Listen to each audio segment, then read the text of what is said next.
अंजुमन ताजरान वाकैंड के अहदेदारान की राजा साहब मैरिज हॉल जीटी रोड वाकैंड में प्रेस कॉन्फ्रेंस से चेयरमैन अंजुमन ताजरान वाकैंड नईम अशरफ, मरकजी सदर राजा हबीबुर रहमान, सरपरस्ते आला मलक उमर हयात, वाइस चेयरमैन सोहेल अहमद, मरकजी जनरल सेक्रेटरी रिजवान कमर लोन, सदर लाला रोक मार्केट फैसल अब्बासी, सीनियर नायब सदर रुस्तम खान, सदर नवाबाद मार्केट शाहिद सगीर मिनास, काजी बाबर नायब सदर, सरबरा election board Mehboob Alam, general secretary election board Abid Mehmood Awan ने खिताब किया। चेयरमैन अंजुमन ताजरान वाकैंड नईम अशरफ का कहना था कि कंटोनमेंट बोर्ड अवाम को सहूलियात नहीं दे रही। ताजिर इंतजामिया से दस्तो गिरबां होना नहीं चाहते। कोई भी ताजिर गैर कानूनी काम का मुर्तकिब होता है, तंजीम उसका साथ नहीं देगी। ताजिरों के कानूनी कामों में उनका साथ देंगे। इदारे बड़ेपन का मुजाहरा करें, हम इदारे के साथ मुकम्मल तावन करेंगे। हम इदारे को बताएंगे कि कौन कौन सी जगह ऐसी हैं जहाँ कमर्शियल सरगर्मियाँ हो सकती हैं। इदारा हमसे मुशावरत करे, हम मुआवनत करेंगे। मीडिया के मुस्बत करदार के ममनून हैं। सरपरस्ते आला अंजुमन ताजरान वाकैंड मलक उमर हयात का कहना था कि अंजुमन ताजरान 1973 में बनाई गई। 1974 में ये तंजीम लाहौर में रजिस्टर्ड हुई। रजिस्ट्रेशन के वक्त 15 अफराद पर मुश्तमिल एग्जेक्टिव टीम थी।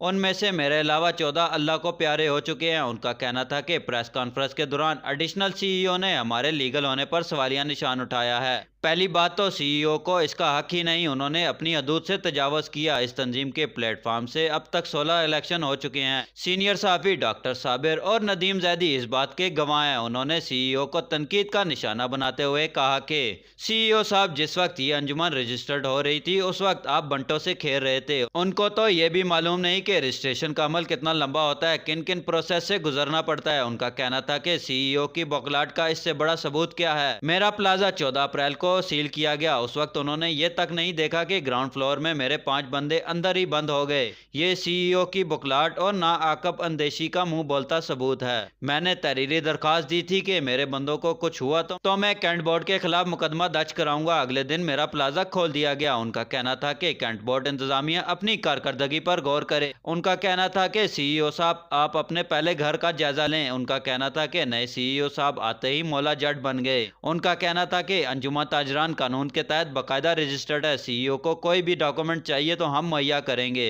नए सीईओ साहब अपनी कुर्सी की कीमत वसूल कर रहे हैं। कहते हैं इतने का चेक दे दो, सीले खोल देते हैं। दरअसल नए सीईओ ज्यादा से ज्यादा रेवेन्यू जमा करके अपनी कारकर्दगी को 4 चांद लगाना चाहते हैं। उन्होंने चैलेंज किया कि इदारे का कोई भी अफसर आए, हम साबित करेंगे कि हम रजिस्टर्ड हैं। हमारे घर में आकर दरअंदाजी की नाकाम कोशिश ना की जाए, ये आपको जेब नहीं देता। प्रेस कॉन्फ्रेंस से दीगर ओहदेदारान ने भी इज़हार ख्याल किया और कैंट बोर्ड को अपनी हदूद व कयूर में रहने का मशवरा दिया। सैयद उमैर अली, नवाई टेक्सला, इस्लामाबाद।